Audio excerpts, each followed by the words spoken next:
Hello friends, स्वागत छ तपाईँलाई मेरो यस एसटी युट्युब च्यानलमा। साथीहरू, आज म तपाईँहरूलाई आफ्नो युट्युब भिडियोमा थम्बनेल कसरी लगाउने भन्ने बारेमा सिकाउन गइरहेको छु। साथीहरू, भिडियोमा अघि बढ्नुभन्दा पहिला भिडियोलाई एक लाइक गर्नुहोला। च्यानलमा नयाँ हुनुहुन्छ भने च्यानल सब्सक्राइब गरी नजिकै रहेको बेल आइकनको अलमा प्रेस गर्नुहोला। भिडियो कस्तो लाग्छ त्यस्तै प्रतिक्रिया दिनुहोला र भिडियोलाई सक्दो सेयर गरी मलाई सहयोग गर्नुहोला भन्दै साथीहरू, म तपाईँलाई के भन्न चाहन्छु भने तपाईँहरूलाई अन्य कुनै भिडियो चाहिएको छ भने तल गएर कमेन्टमा लेख्नुहोला। साथीहरू, अब म तपाईँहरूलाई भिडियोको लागि आफ्नो मोबाइल स्क्रिनतर्फ लिएर जाँदैछु। साथीहरू, तपाईँले भिडियो हेर्दै जाँदा कुनै प्रकारको केही कन्फ्युजन भेटाउनु भयो भने कमेन्टमा लेख्नुहोला र मैले केही कन्फ्युजनहरूलाई हटाउनको लागि पनि डिस्क्रिप्सनमा कन्फ्युजन हेल्प भनेर केही टाइटलमा राखिरहेको छु। कृपया डिस्क्रिप्सन पनि भ्यू गर्नुहोला। साथीहरू, तपाईँले आफ्नो युट्युब भिडियोमा थम्बनेल लगाउनको लागि सानो एप्लिकेसनको मद्दत लिनुपर्ने हुन्छ, जुन एप्लिकेसनको नाम हो YT स्टुडियो। साथीहरू, त्यसलाई तपाईँले प्ले स्टोरमा गएर सजिलै फ्रीमा डाउनलोड गर्न सक्नुहुन्छ। त्यसको लागि साथीहरू प्ले स्टोरमा गएर तपाईँले सर्च बारमा लेख्नुहोस् YT स्टुडियो। साथीहरू, तपाईँको फोनमा पहिलेदेखि नै यो एप इन्स्टल रहेको छ भने जस्ट त्यसलाई ओपन गर्नुहोस्, छैन भने प्ले स्टोरमा गएर यसरी नै डाउनलोड गर्नुहोस्। मेरोमा पहिलेदेखि नै डाउनलोड भएकाले यहाँ ओपन देखाइरहेको छ, म जस्ट ओपनमा ट्याप गर्छु। साथीहरू, तपाईँको अब YT स्टुडियोमा च्यानल लगइन भएको हुनुपर्छ, छैन भने तुरन्त गरिहाल्नुहोस्। मेरो हेर्नुहोस् यहाँ लगइन रहेको छ। अब साथीहरू, म तपाईँलाई मैले एउटा थम्बनेल लगाएको भिडियोमा चाहिँ थम्बनेल कसरी लगाउने भन्ने बारेमा सिकाउन गइरहेको छु। जस्ट मैले यहाँ हेर्नुहोस् यो भिडियो ट्याप गरेँ। यो भिडियोलाई वाच गर्नुहोला साथीहरू। मैले यहाँ यो भिडियो हालेको छु, how to increase developer option in mobile setting. यो भिडियोमा गएर हेर्नुहोस् साथीहरू। मेरो च्यानल सर्च गर्नुभयो भने पनि यो भिडियो तपाईँले देख्न सक्नुहुन्छ। साथीहरू, युट्युब थम्बनेल लगाउन तपाईँहरूले जस्ट पेन्सिलको आइकनमा यसरी ट्याप गर्नुहोस्। यति गरिसकेपछि थोरै नेटवर्क स्लो भएर यहाँ थोरै प्रोसेस देखिरहेको छ। साथीहरू, पुनः एउटा यहाँ पेन्सिलको आइकन आउँछ, यसमा ट्याप गर्नुहोस्। डाउनलोड थम्बनेल भन्छ, हेर्नुहोस् केही थम्बनेल देखाइरहेको छ। डाउनलोड थम्बनेल भनिरहेको छ, चेन्जमा क्लिक गर्नुहोस्। साथीहरू, तपाईँले यहाँ थम्बनेल पाउनु भएको छ भने इमेजबाट यसरी लिएर आउन सक्नुहुन्छ। साथी हेर्नुहोस्, थम्बनेलमा तपाईँले यहाँ सेट गर्नुभएको छ भने यहाँ देखाउँछ। अब तपाईँले थम्बनेल पाउनु भएको छैन भने तपाईँलाई थम्बनेल पाउनै आउँदैन। कसरी पाउने त साथीहरू? आज म तपाईँको लागि यही विषयमा भिडियो लिएर आएको हुनाले म तपाईँलाई सम्पूर्ण जानकारी बताउने छु। भिडियो अब सुरु गरौँ है त। साथीहरू, त्यसको लागि तपाईँले सर्वप्रथम प्ले स्टोरमा जानुहोस्, सर्च बारमा जानुहोस्, यहाँ गएर टाइप गर्नुहोस् PIXELLAB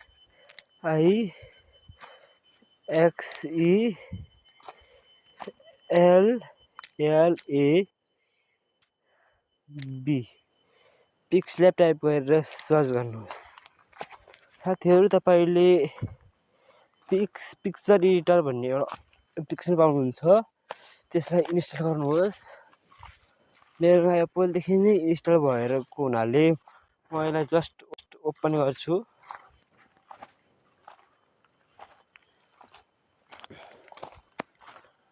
यहाँ अलाउ गरिदिनुहोस्। हेर्नुहोस्, तपाईँको यहाँ यस्तो देखाउँछ। जस्ट माथि यो डिलिटको अप्सनमा खिच्नुहोस्। खिचेर ओके गरिदिनु भयो भने तपाईँको यहाँ खाली हुन्छ। त्यसपछि तपाईँले थ्री डटमा क्लिक गर्नुहोस्, इमेज साइजमा क्लिक गर्नुहोस्, यहाँ कस्टममा क्लिक गरेर युट्युब थम्बनेलमा क्लिक गर्नुहोस् र ओके गरिदिनुहोस्। हेर्नुहोस्, युट्युब थम्बनेल बनाउनको लागि उपयुक्त यहाँ युट्युब थम्बनेलको जुन हामीले यहाँ बनाउँछौँ त्यो साइजको उपयुक्त भएर आइसकेको छ। साथीहरू तपाईँले अब युट्युब थम्बनेल बनाउनु पर्ने हुन्छ। मैले चाहिँ अहिले यही विषयमा नै यही भिडियोको लागि नै थम्बनेल बनाउँदैछु। त्यसैले म यहाँ युट्युबमा जान्छु।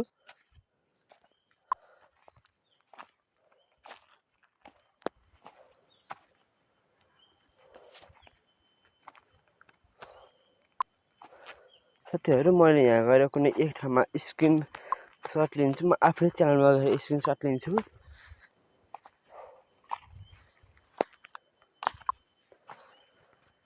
देख्नु साथीहरू मैले आफ्नो च्यानल आइसकेको छु र मैले आफ्नो च्यानलको स्क्रिनसट लिन्छु।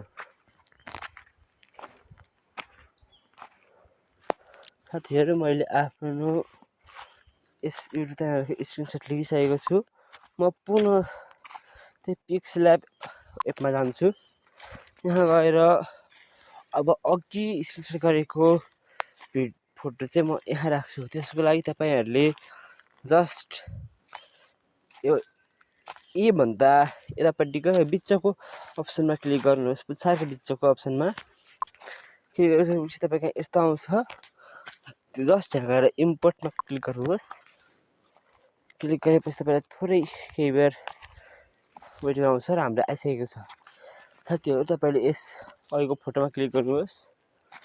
अब तपाईँहरूले यसो राइट गरिदिनुहोस्। थोरै एडिट गर्न चाहनुहुन्छ भने एडिट गर्नुहोस्। म थोरै एडिट गर्न चाहन्छु।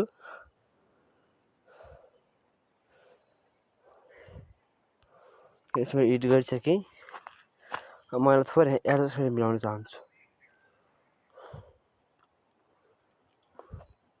म थोरै एडजस्ट गरिसकेको छु। अब तपाईँहरूले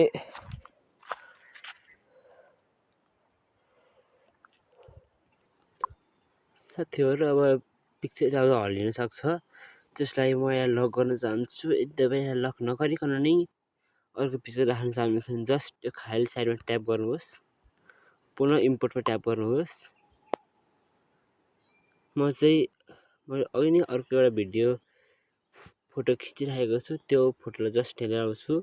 मैले क्यामेराबाट खिचेको भने म जस्ट क्यामेरामा ट्याप गरेँ। हेर्नुहोस् यो फोटो आइसकेको छ। जस्ट म यसलाई पनि हल्का एडजस्ट थोरै एडिट गर्छु। मेरो फोटो एडिट भइसकेको छ। म यसलाई यतापट्टिको आफ्नो राइट साइडमा राख्छु। भिडियोको राइट साइडपट्टि राख्छु।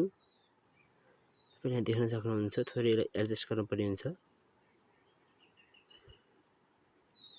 यसमा यसलाई एडजस्ट गरिसकेको छु। अब तपाईँले यस्तो यो फोटो हल्लिन सक्छ। त्यो हल्लिन नदिनुको लागि हेर्नुहोस् यसरी फोटो हल्लिरहेको छ। यो हल्लिन नदिनुको लागि चाहिँ तपाईँले जस्ट यो 3 डटको तलको एउटा कपी जस्तो अप्सनमा क्लिक गर्नुहोस् र यतापट्टि गएर दुईटालाई लक गरिदिनुहोस्। अब हेर्नुहोस् तपाईँको यो हल्लिँदैन। अब तपाईँले यहाँ केही टेक्स्ट गर्नुपर्ने हुन्छ। जस्ट म यहाँ केही टेक्स्ट गर्छु। टेक्स्ट गर्नको लागि तपाईँहरूले एक अप्सनमा क्लिक गर्नुहोस् र यहाँ एक अप्सन हुन्छ। एक अप्सनमा क्लिक गर्नुहोस् र एक अप्सनमा क्लिक गर्नुभएपछि तपाईँले यहाँ टेक्स्टको अप्सन पाउनुहुन्छ। टेक्स्ट अप्सनमा क्लिक गर्नुहोस्। हेर्नुहोस् तपाईँ यहाँ न्यू टेक्स्ट देखाइरहेको सकेको छ। जस्ट तपाईँले त्यो न्यू टेक्स्ट देखाएपछि एडिटको अप्सनमा क्लिक गर्नुहोस् र यहाँ न्यू टेक्स्टलाई कट गर्नुहोस् र टाइप गर्नुहोस्। म एउटा टाइप गर्छु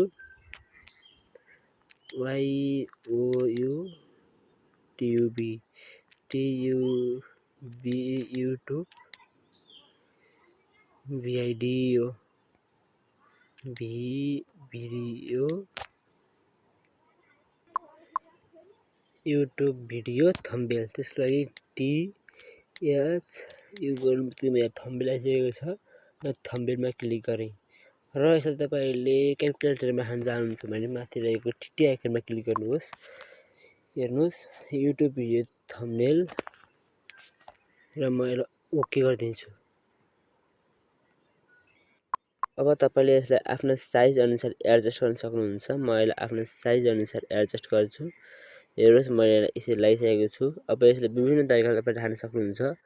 म यसको कलर चेन्ज गर्न चाहन्छु त्यसको लागि तपाईँले जस्ट यसरी स्क्रल डाउन गर्नुभयो भने यतापट्टि छ भने यहाँ कलरको अप्सन देख्नुहुन्छ, कलरमा ट्याप गर्नुहोस् र कुनै कलर चुज गर्नुहोस्। म व्हाइट छ, म ब्ल्याक कलर चुज गर्न चाहन्छु। फेरि यसरी नै जानुभयो भने तपाईँले एउटा ब्याकग्राउन्डको अप्सन पाउनुहुन्छ। ब्याकग्राउन्डमा ट्याप गरेर इनेबल गर्नुहोस् र यहाँ कुनै ब्याकग्राउन्ड चुज गर्नुहोस्। म सेतो ब्याकग्राउन्ड चुज गर्न चाहन्छु र तपाईँले यहाँ बोल्डको अप्सन स्टाइल पाउनुहुन्छ। स्टाइलमा क्लिक गरेर यहाँ बोल्डको अप्सन बीमा क्लिक गर्नु बोल्ड हुन्छ, आईमा क्लिक गर्नु भने छड्के हुन्छ हल्का, योमा गर्नु भने अन्डरलाइन हुन्छ र यो टी जस्तोमा काटेकोमा गर्नुभयो भने केही पनि हुँदैन। म यतिकै राख्न चाहन्छु र म ओके राइट गरिदिएँ। अब म हल्का क्रप गर्न चाहन्छु, यहाँ क्रपको अप्सनमा क्लिक गर्छु र मैले थोरै यसलाई क्रप गर्छु। फेरि म यसलाई क्रप गरिरहेको छु, थोरै राम्रो देख्न लागि मैले क्रप गरेको छु।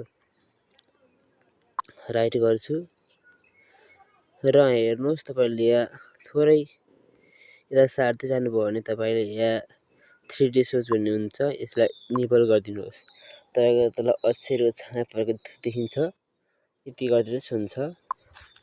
र यतापट्टि सार्नुहोस्, तपाईँले यहाँ रिफ्रेक्सन भन्ने देख्नुहुन्छ, यसलाई ट्याप गर्नुभयो भने इनेबल गरिदिनुहोस् र हेर्नुहोस् तपाईँको थोरै तल रिफ्रेस भएको देखाउँछ, यसलाई पनि राइट गरिदिनुहोस्। रिफ्रेस भइसकेको छ तपाईँको। यतापट्टि तपाईँले विभिन्न आफूलाई मन लागेको अप्सनहरू राख्न सक्नुहुन्छ। तपाईँलाई कस्तो राख्न मन लाग्छ त्यो अप्सनहरू यहाँ राख्न सक्नुहुन्छ। हेर्नुहोस् मैले विभिन्न अप्सनहरू राखिरहेको छु, तपाईँलाई आफूलाई मन लागेको अप्सन राख्नु होला। मैले यति अप्सन राखिसकेको छु। म पुनः यसलाई टेक्स्ट गर्न चाहन्छु, यसको लागि तपाईँले जस्ट खाली हावामा ट्याप गर्नु होला र फेरि टेक्स्टमा ट्याप गर्नु होला र फेरि एडिटमा ट्याप गरेर म यहाँ पुनः ट्याप गर्न लेख्न चाहन्छु लगाउने सजिलो तरिका। म ट्याप गरेर जस्ट ओकेमा क्लिक गर्छु।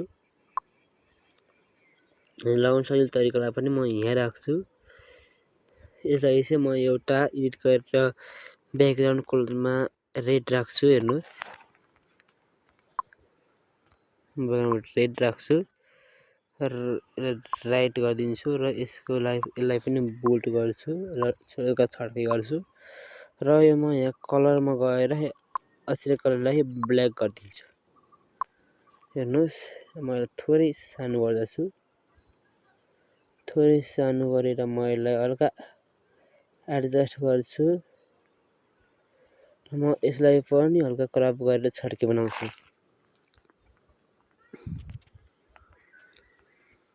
छड्के गर्न लागि एकै क्रप टुलमा जान्छु र हल्का छड्के बनाउँछु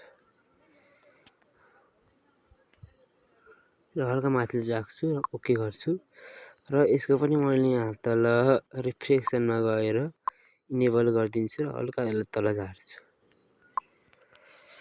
र 3D सोचमा गएर यसलाई पनि अन गरिदिन्छु। वा म यहाँ सानो अर्को पनि केही टेक्स्ट गर्न चाहन्छु, त्यसको लागि जस्ट तलको अप्सनमा तपाईँले ट्याप गर्नुहोस् र टेक्स्टमा ट्याप गरेर यहाँ एडिटमा क्लिक गर्नुहोस् र यहाँ गर्नुहोस्। म लेख्न चाहन्छु, मैले थोरै स्किप गरेर यहाँ बनाइसकेको छु। भिडियो लामो होला भनेर मैले थोरै भिडियो स्किप गरेको थिएँ। मैले मात्र 2 मिनटमा लेखेको छु। अब तपाईँले यहाँ ट्याप गर्नुभयो भने यो हेर्नुहोस्, यसरी यहाँ यो लेखेको अक्षरमा ट्याप हुन्छ, यो हल्लिन सक्ने सम्भावना हुन्छ। यसरी यसलाई पनि लक गर्नको लागि सिम्पली फोटोलाई त्यसरी नै लक गर्नुहोस्, यसरी लक गरिदिनुहोस्। हेर्नुहोस् अब हाम्रो यो हल्लिँदैन। अनि तपाईँको थम्बनेल तयार भइसकेको छ। थम्बनेल सेभ गर्नको लागि जस्ट माथि यो ब्याकको आइकनभन्दा माथि र प्लसको आइकनभन्दा राइटतर्फ र सेयरको आइकनभन्दा लेफ्टतर्फको बिचको एउटा कपी जस्तो आइकन हुन्छ, त्यहाँ क्लिक गर्नुहोस्। यहाँ save as project, save as image भनेको छ। म जस्ट सेभ एज इमेजमा ट्याप गर्छु। तपाईँले पनि यसलाई ग्यालरीमा सेभ गर्न चाहनुहुन्छ भने सेभ एज इमेजमा ट्याप गर्नुहोस् र तपाईँले यहाँ अब यस्तो गरिसकेपछि तपाईँले यहाँ सेभ टु ग्यालरी अथवा सेयरमा देखाउँछ। हाम्रो ग्यालरीमा सेभ गर्नु भयो भने just save to gallery tap गर्नुहोस्। हाम्रो यहाँ हेर्नुहोस् इमेज सेभ भनिसकेको छ। थोरै याड आउन सक्छ, याड आयो भने केही छैन, यसलाई हटाइदिनुहोस्। हाम्रो इमेज सेभ भइसकेको छ। म तपाईँलाई जस्ट अब आफ्नो ग्यालेरीमा गएर देखाउँछु इमेज सेभ भएको छ कि छैन। हेर्नुहोस् म होम पेज आइसकेको छु। जस्ट मैले एल्बममा ट्याप गरेँ र हेर्नुहोस् मेरो यहाँ अघि भर्खर मैले बनाएको थम्बनेल आइसकेको छ। साथीहरू मैले भिडियोको अगाडि नै तपाईँहरूलाई थम्बनेल लगाउने तरिका सिकाएको थिएँ। यसरी नै थम्बनेल बनाएर तपाईँहरूले पनि भिडियोमा थम्बनेल लगाउन सक्नुहुन्छ। हस् साथीहरू, आजको भिडियो कस्तो लाग्यो, जस्तो लाग्यो त्यस्तै प्रतिक्रिया दिनुहोला। च्यानलमा नयाँ हुनुहुन्छ र अहिले च्यानल सब्सक्राइब गर्नु भएको छैन भने च्यानललाई सब्सक्राइब गरी नजिकै रहेको बेल आइकनको अलमा प्रेस गर्नुहोला। भिडियो जति सक्दो सेयर गरी मलाई सहयोग गर्नुहोला र भिडियोमा कस्तो लागेको छ त्यस्तै प्रतिक्रिया दिनुहोला। र अन्य यस मोबाइल सम्बन्धी कुनै भिडियो अथवा युट्युब सम्बन्धी कुनै भिडियो चाहिएको छ भने तल गएर कमेन्टमा लेख्नुहोला भन्दै आजको लागि भिडियोबाट बिदा हुन चाहन्छु। हस्त, धन्यवाद।